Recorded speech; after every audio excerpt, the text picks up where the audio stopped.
I'm Father Hugh Gillespie of the Company of Mary, speaking to you today on behalf of the Association of Mary, Queen of All Hearts, the spiritual communion of those who practice the spirituality of Saint Louis-Marie de Montfort.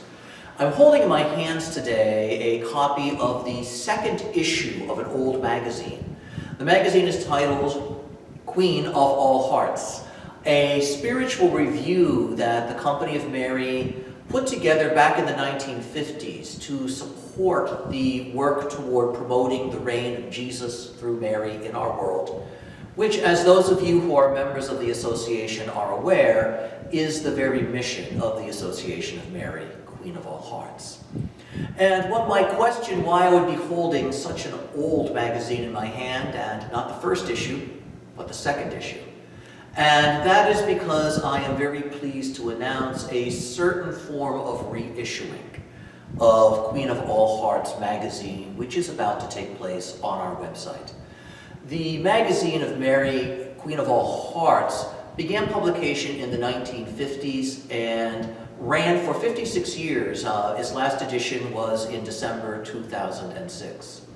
And over the 56 years of the history of the magazine, a tremendous wealth of solid, fine, and very beautiful content was put together to explain St. Louis de Montfort's spirituality, to address questions of our members with regard to living their act of total consecration, and to provide a solid and beautiful introduction into the life of our founder, St. Louis-Marie de Montfort. It would be a shame to allow all of that spiritual treasure to simply sit unappreciated today in our archives.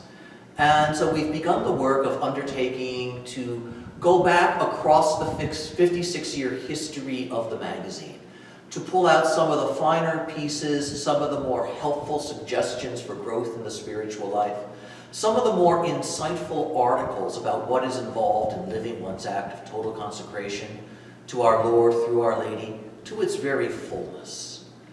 And we will begin making these available starting this month on the Queen of All Hearts website, which is queenofallhearts.com. We're very excited about this, not just because it is an opportunity to share resources from our past with readers in the present, but also because it allows us to offer a fuller perspective, a greater sense of the communion of the broader Montfortian tradition in this great spirituality that we all share. When we've made our act of total consecration, we don't just give ourselves to Jesus through Mary, but by signing up as members of the association, we have united our hearts with one another in a sharing, a communion of spiritual goods. But that's a communion not just with those alive in the present. That's also a communion with the great wisdom of the Montfortian tradition that has come before us.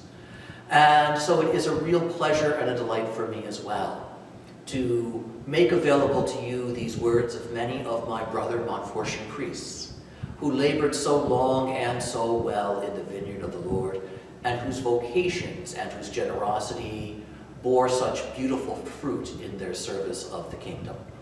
Once again, we are delighted to announce the availability of this new feature on our website, this regular republication of classic articles from Queen of All Hearts magazine. Look for it under the Queen tab on the queenofallhearts.com website. Thank you, and God bless you.